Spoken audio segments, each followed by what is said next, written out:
തമിഴ്നാട്ടിൽ നിന്ന് വരുന്ന കുറുവ എന്ന് പറയുന്ന തിരുട്ട് സംഘങ്ങൾക്ക് ശേഷം ഉത്തരേന്ത്യയിൽ നിന്ന് മെയ്വഴക്കമുള്ള തിരുട്ട് സംഘം മാങ്ങാനത്ത് വൃദ്ധയും മകളും താമസിക്കുന്ന ഒരു വീട് കുത്തിപ്പൊളിച്ച് 50 പവൻ സ്വർണ്ണാഭരണങ്ങൾ കവർന്നു എന്നാണ് വാർത്തകൾ പുറത്തുവന്നത്. ഈ സംഭവത്തിൽ കൂടുതൽ വിവരങ്ങൾ പുറത്തുവരുന്നു. ഈ തിരുട്ട് സംഘം അപാര മെയ്വഴക്കമുള്ളവരും അഭ്യാസികളുമാണ്.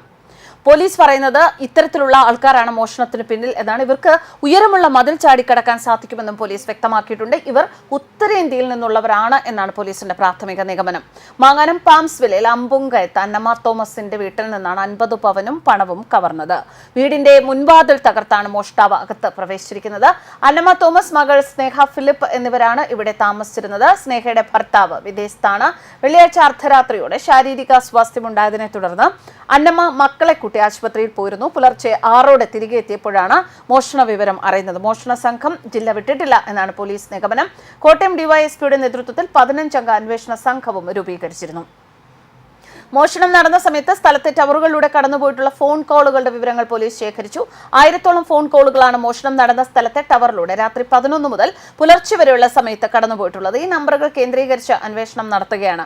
മെലിഞ്ഞ ശരീരമുള്ള 4 പേരുടെയും ബാഗുമായി എത്തുന്ന ഒരാളുടെയും CCTV ദൃശ്യങ്ങൾ പോലീസിന് ലഭിച്ചിരുന്നു. റെയിൽവേ സ്റ്റേഷന് അടുത്തുള്ള നഗരങ്ങളിലെത്തി കവർച്ച നടത്തി അതിവേഗം കടന്നുകളയുന്ന സംഘമാണ് മോഷണം നടത്തിയത് എന്നാണ് പോലീസ് കരുതുന്നത്. ഇവരുടെ ചിത്രം റെയിൽവേ പോലീസിന് കൈമാറിയിട്ടുണ്ട്. മോഷണം നടന്ന സ്ഥലത്തെ മറ്റ് വില്ലകളുടെ പരിസരങ്ങളിലും മോഷ്ടാക്കൾ എത്തിയിട്ടുണ്ട്. ഇവിടെ നിന്ന് മോഷ്ടാവിന്റേത് എന്ന് കരുതുന്ന വിരലടയാളവും പോലീസിന് ലഭിച്ചു. സംഭവത്തിൽ അന്വേഷണം ഊർജിതമാക്കിയിരിക്കുകയാണ്.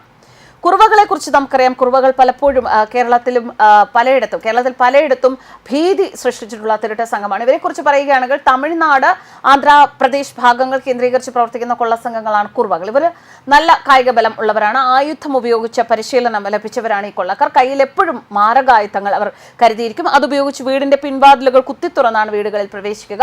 ഇനി മോഷണം തടയാൻ ശ്രമിക്കുന്നവരെ കെട്ടിയിടാനോ കൊലപ്പെടുത്താനോ ഒന്നും ഇവർ രണ്ടാമതൊന്നും ചിന്തിക്കില്ല. ശരീരത്തിൽ മുഴുവൻ എണ്ണ തേച്ച് മുഖം മൂടി ധരിച്ച് രാത്രിയിൽ മാരക ആയുധങ്ങളുമായി ഇവർ വീടുകളിലെത്തും.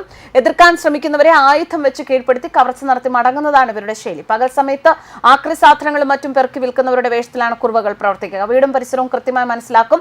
അതിനുശേഷം രാത്രി 2 മുതൽ 4 വരെയുള്ള സമയത്താണ് ഇവർ കവർച്ചയ്ക്ക് ഇറങ്ങുക. നല്ല കായിക ശേഷിയുള്ള ആളുകളാണ്. അതുകൊണ്ട് തന്നെയാണ് ഇവരെ പോലെ തന്നെ നല്ല മെയ്വഴക്കമുള്ള ആളുകൾ, എത്ര ഉയരമുള്ള മതിലും ചാടിക്കടക്കാൻ കഴിവുള്ളവർ എന്നുള്ളതൊക്കെ കൊണ്ട് തന്നെയാണ് കുറുവ സംഘത്തിന്റെ മറ്റൊരു വേർഷനാണോ ഉത്തരേന്ത്യയിൽ നിന്ന് വന്ന ഈ മോഷ്ടാക്കളുടെ സംഘം എന്നാണ് ഇപ്പോൾ പോലീസ് വിലയിരുത്തുന്നത്. എന്തൊക്കെയായാലും ശരി, ഓണം വരികയാണ്. അപ്പോൾ ഓണം ലക്ഷ്യമിട്ടുകൊണ്ട് ഓണം ആവുമ്പോൾ തന്നെ പലയിടത്തും ചിലപ്പോൾ വീടുകൾ അടഞ്ഞു കിടക്കാം, പലരും പല സ്ഥലങ്ങളിലേക്ക് പോകാം, യാത്ര പോകാം. അതൊക്കെ ലക്ഷ്യമിട്ട് തന്നെ ആയിരിക്കും ഉത്തരേന്ത്യയിൽ നിന്ന് ഈ കവർച്ചാ സംഘം കേരളത്തിൽ എത്തിയത് എന്ന് തന്നെയാണ് പോലീസിന്റെ നിഗമനം. എന്തായാലും കുറുവകളായാലും ശരി, ഉത്തരേന്ത്യയിൽ നിന്നുള്ള പുതിയ സംഘമായാലും ശരി, എപ്പോഴും നമ്മുടെ വീടും പരിസരവുമായി ചുറ്റിക്കറങ്ങുന്നവരെ അല്ലെങ്കിൽ അതുമായിട്ടുള്ള ബന്ധപ്പെട്ട് നമുക്ക് സംശയം തോന്നുന്നവരെ കുറിച്ചൊക്കെ ജാഗ്രത പുലർത്തുക. കാരണം നമ്മുടെ ജീവനും സ്വത്തിനും സംരക്ഷണം നൽകേണ്ടത് നമ്മൾ തന്നെയാണ്. News desk കർമ്മസ്.